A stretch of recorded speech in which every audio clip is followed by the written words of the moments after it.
bëni kur jeni të dekurajuar? Çfarë bëni kur po vuani me pa të drejtë? Çfarë bëni kur përgojoheni apo keq kuptoheni nga të tjerët? Po ju duket sikur bota po ju shembe. Themelet po lëkunden aq shumë sa nuk e dini dhe sa gjatë apo edhe për sa kohë do të mund të qëndroni. Çfarë bëni?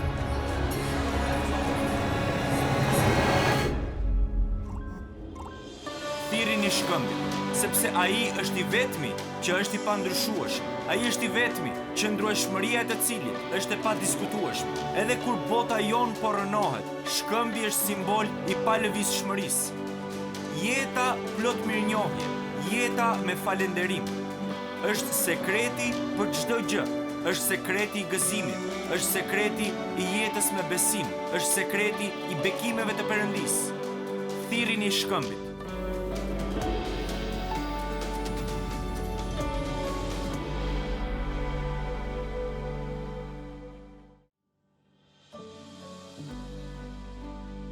Mbase nuk e kam parë këtë nivel dekurajimi në mes të popullit të Perëndisë.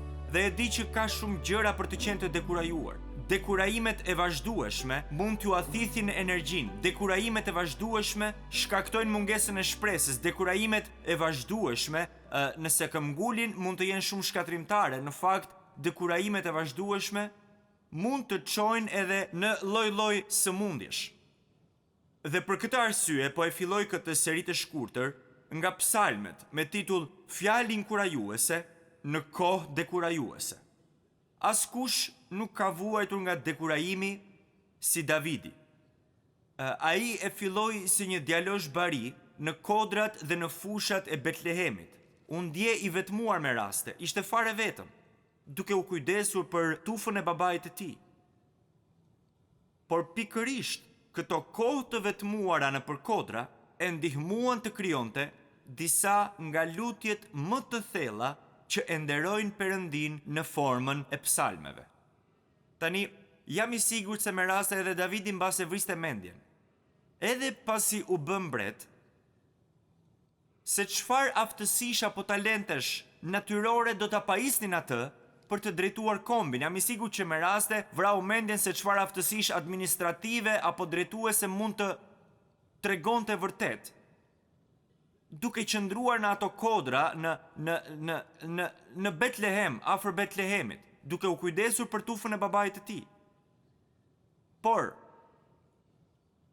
kur lexojmë historinë e tij në shkrim, është shumë e qartë se edhe babai dhe vëllezërit e tij nuk shihnin që ai të kishte brum drejtuesi. Në fakt, kur profeti Samuel shkoi në shtëpinë e Isait dhe Davidi ishte mbreti vajosur, ai tha Perëndia më tha se do të zgjidhet një mbret dhe ata e quan aty të gjithë djemt, por u larguan sërish të gjithë. Dhe Samueli tha, po, a ka ndonjë djalë tjetër? Sepse Zoti më tha se asnjëri prej këtyre djemve nuk do të jetë mbreti. Dhe ata i thanë, po është spurdhjaku. Por është larg, duke kullotur delet. Kjo gjithmonë ka qenë puna më e ulët nga të gjitha punët e familjes, të kullotësh delet. Dhe Samueli tha, nuk do të shtrohemi në tryezë para sa ai të vi këtu. Por kuptoni që dua që djemtë të rinj dhe vajzat e reja të më dëgjojnë pak. Ndërkohë që familja nuk e vlerësonte aq shumë atë, Perëndia pa tek ai djalë krijimin e një mbreti. Djemë të rinj, vajzat të reja, Perëndia sheh në ju atë që ju nuk mund ta shihni, atë që të tjerët nuk mund ta shohin. Ato që Perëndia pa që askush nuk mund t'i shihte, ishin lutjet e tij. Ai kishte talent për të luajtur instrumenta muzikor, për të kompozuar këngë dhe lutje, psalme lavdërimi. Dhe Perëndia dërgon profetin Samuel për ta vajosur mbret në një moshë shumë të re. Por Davidi nuk e dinte që do të bëhej një nga figurat më të rëndësishme të gjithë historisë biblike. Por ja se ku qëndron ironia, më dëgjoni me kujdes. Davidi nuk ndaloi së përjetuari dekurajime të shumta. Kur ishte djalë i ri, ku qëndroi krejt i vetëm në kodra, ai përjetoi dekurajime. Më vonë ai u bë mbret dhe përjetoi sërish dekurajime. E filloi duke ia mbathur për të shpëtuar jetën nga Sauli, i cili po e ndiqte dhe donte që ta vriste. Dhe sapo ai u bë mbret, gjërat në familjen e tij filluan të merrnin të tatë pjetën. Ai vërtet filloi të përjetonte fatkeqësi pas fatkeqësie në vetë familjen e tij, që nga vrasja deri te përdhunimi dhe gjithçka tjetër. Aq shumë sa, edhe pse ishte një mbret i fuqishëm, ju desh që t'ja mbathte nga pallati. Për djalit e tij Absalomit. Më dëgjoni pak, ju lutem. Në këtë kohë, në jetën e Davidit, kur po ja mbathte nga pallati, sepse ndodhi një grusht shteti në këtë çast, kur ai e ndjen se familja e tij është rënuar plotësisht, mbretëria e tij është rënuar, emocionet e tij ishin rënuar, jeta e tij ishte rënuar, dhe në mes të këtij shkatrimi të madh dhe arratije nga pallati i tij, nga shtëpia e tij, ai ulet dhe shkruan Psalmin 28. Prandaj le ta shohim pak këtë psalm, Psalmi 28, me 3 tituj. Së pari ne e shohim Davidin ta sjell kërkesën e tij me siguri para Zotit. Vargjet 1 dhe 2. Së dyti, Davidi me qetësi prezanton një argument të mirë arsyetuar para Zotit, vargjet 3 deri në 5. Së treti, Davidi merr një arsye për t'u ngazëllyer nga Zoti, vargjet 6 deri në 9. Gjëja e parë që shohim këtu është Davidi që e vendos kërkesën e tij me siguri para Zotit. Nga vjen kjo siguria e tij? Nga të gjitha gjërat që ai bëri për Perëndin, nga shumë raste kur tha unë i zbatova urdhërimet e tua dhe unë dhe ai do të gëzohemi mbi urdhërimet e Perëndis dhe ligjet e përsosura të Perëndis dhe çdo gjë tjetër me radhë. Jo, siguria e Davidit nuk është e bazuar në drejtësinë e tij, madje as në drejtësinë e kauzës së tij. Më dëgjoni pak, unë e di se ndonjëherë e dim që kemi të drejtë dhe jemi plotësisht të sigurt që kemi të drejtë, jemi plotësisht të sigurt për drejtësinë e kauzës suaj për të cilën po lutemi, por nuk është ky burimi i sigurisë tonë. Nuk duhet që të jetë. Siguria e tij ishte në kë? Në Perëndin. Pyetja: pse Perëndia është quajtur shkëmbi? Sepse shkëmbi është simboli i pandryshueshmërisë. Madje edhe kur bota jonë po rënohet, shkëmbi është simboli i palëvizshmërisë. Shkëmbi është simbol i qëndrueshmërisë. Shkëmbi është simbol i pathyeshmërisë. Shkëmbi është simbol i pandryshueshmërisë. Ju lutem, nuk duhet t'ju shpëtoj kjo. Bota e Davidit po rënohet, por jo shkëmbi. Bota e Davidit po i rëshket nën këmbë, por jo shkëmbi. Mbretëria e Davidit po i lëkundet nën këmbë, por Perëndia është ende çfarë? Shkëmbi. Mbretëria e Davidit po i rëmbehet atij nga Absalomi, por Perëndia është çfarë? Shkëmbi. Më lejoni t'ju bëj një pyetje. Po ju duket sikur bota po ju rënohet? Po ju duket sikur bota juaj po lëkundet? Po ju duket sikur bota juaj po ju rëshket nga duart? Po ju duket sikur bota juaj po fillon t'ju venitet? Po ju duket sikur themelet po lëkunden aq shumë sa nuk e dini dhe sa gjata po edhe për sa kohë do të mund të qëndroni? Po e ndjeni që martesa juaj po shkërmoqet, apo po e ndjeni që po ju lë shëndeti juaj? Bëni atë që bëri Davidi. Bëni atë që bëri Davidi. Thirrin i shkëmbit. Thirrin i shkëmbit. Sepse ai është i vetmi që është i pandryshueshëm. Ai është i vetmi, dashuria e të cilit është e pandryshueshme. Ai është i vetmi, qëndrueshmëria e të cilit është e padiskutueshme. Kërkesa plot sigurie e Davidit i vinte nga që ai e dinte se kush është Perëndia. Se kush është Perëndia. Jo si shumë njerëz në kulturën e sotme, për fat të keq. Unë nuk kam pse t'ju them se në këtë kulturë të përkëdhelur, ku miliona njerëz mendojnë si qeveria u detyrohet diçka, që prindrit u detyrohen diçka, që kisha u detyrohet atyre diçka. Dhe në mes të këtij pushtimi të paudh që po ndodh në kulturën tonë të sotme, ka disa të krishterë që mendojnë se Perëndia u detyrohet shumë atyre. Kur vjen puna te Perëndia, ai nuk na detyrohet asgjë dhe ne i detyrohemi gjithçka. Ju lutem më dëgjoni. Njerëzit me këtë lloj mentaliteti të përkëdhelur, ata nuk arrin asgjë. Në fakt ata shkatrojnë çdo gjë që prekin. Dhe Davidi thot: "Ty të këllthas, o Zot." Për çfarë? Që kam qenë i mirë me ty? Që kam qenë besnik ndaj teje? Sepse më detyrohesh? Jo, Davidi thot: "Dëgjo zërin e lutjeve të mia." Arsyetimi i Davidit është ky. Nëse Perëndia po e dëgjon atë, por nuk ka mëshirë për të, ai mendonte se ishte një njeri i vdekur që ecën ende.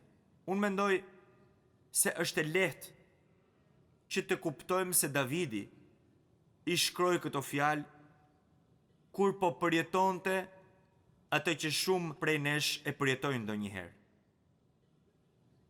Heshtjen e Perëndisë.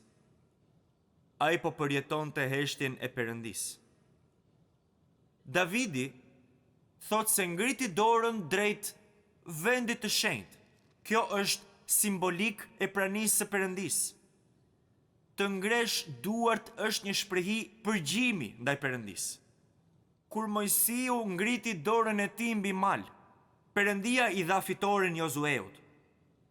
Kur Jakobi u ndesh me Perëndin, ngriti dorën përpara Perëndisë dhe mori fitore. Kur Jezusi po djersinte gjak në Getsemani, ringjallja ndodhi 3 ditë më vonë. Unë e di që kjo nuk është vetëm dëshmia ime, e di këtë. Davidi e çoi kërkesën e tij plot siguri përpara Zotit. Së dytja i paraqiti me qetësi çështjen e tij të mirë arsyetuar para Zotit. Le të shohim vargjet 3, 4 dhe 5. Ai Davidi po flet për njerëzit e këqinj. Dhe e thot këtë, ai thot se ata të buzëqeshin në fytyrë për të ngulin thikën pas shpinës. Ky është një përkthim i imi, por kjo është ajo që kërkonte të thoshte.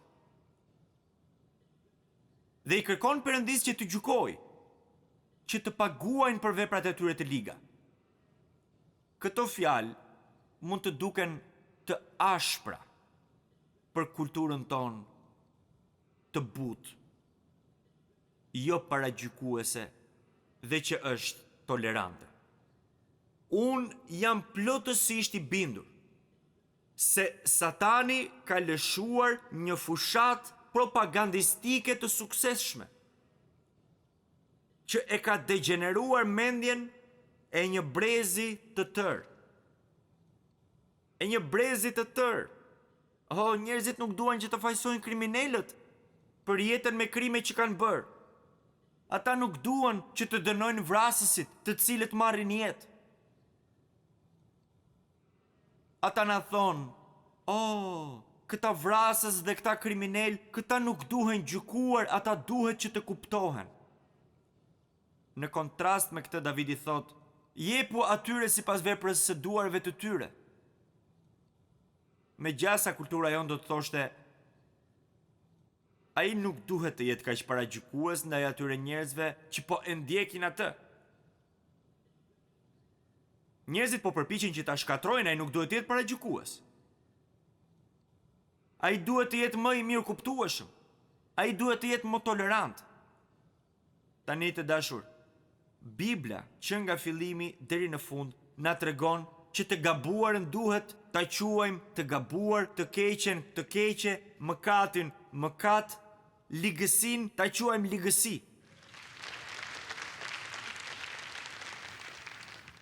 Edhe kur mëkati është në jetën tonë apo në jetën e të tjerëve, unë e dënoj mëkatin në jetën time më shpejt nga sa e dënoj të çdo njeri tjetër. Por e bukura e kërkesës së Davidit të këtij arsyetimi të qetë me Zotin është ky. Nuk ishte e bazuar në vetë drejtësi, as në drejtësinë e kauzës së tij, por ishte e bazuar në karakterin e Perëndisë. Në fakt, Davidi tashmë i është përqasur Perëndisë dhe këtë e shohim në fillim. Me një rrëfim, ai thot, më mbroj që të mos bie në këto mëkate. Ai i rrëfen Perëndisë se është mëkatar. Prandaj, ai nuk e fillon lutjen duke i kërkuar Perëndisë që të gjykojë të paudhët. Ai e fillon duke i kërkuar Perëndisë që ta ruajë atë që të mos tërhiqet në këto skema të liga. Davidi ishte gjithmonë i vetëdijshëm për prirjen e tij për të mëkatuar. Nëse nuk jeni të vetëdijshëm, duhet të bëni pak punë me Perëndin sot. Unë, si pastori juaj, jam i vetëdijshëm për prirjen që kam për të mëkatuar. Kur Davidi po lutej për drejtësi kundër të paudhëve, ai nuk po lutej thjesht si një qytetar i thjesht. Ai po lutej si sundimtari i popullit të tij. Ai po lutej duke pretenduar të drejtën e tij si sundimtar, si drejtues i kombit. Dhe si sundimtar, ai është përgjegjës për të vendosur drejtësi, jo mëshirë. Drejtësi, jo mëshirë. Për fat të keq sot në kulturën tonë, ndërsa largohemi nga spirancat tona biblike, ndërsa largohemi nga spirancat tona të perëndishme, nën petkun e dëmshurisë dhe tolerancës, ne i lejojmë kriminalët të vazhdojnë të bredhin rrugëve dhe nuk interesohemi fare për viktimat e vërteta. Ne duam të mbrojmë të drejtat civile të të këqinjve më shumë se të atyre që vuajtën nga ligësitë e tyre. Na interesojnë më shumë të drejtat e dikujt që abuzon me fëmijët, se sa fëmijët e abuzuar. Kjo më bën që të qaj. Kjo duhet që të na bëjë të qajmë. Të dashur, e keqja është e keqe dhe e gabuara është e gabuar dhe ne duhet të lutemi që Perëndia të ngrej drejtues të perëndishëm të cilët do të vendosin drejtësi. Kërkesa plot siguri, arsyetimi me qetësi. Shkaku i ngazëllimit. Le të shohim vargjet 6 deri në 9. Unë mendoj se të gjithë jemi të Zotë për të kërkuar. Apo jo?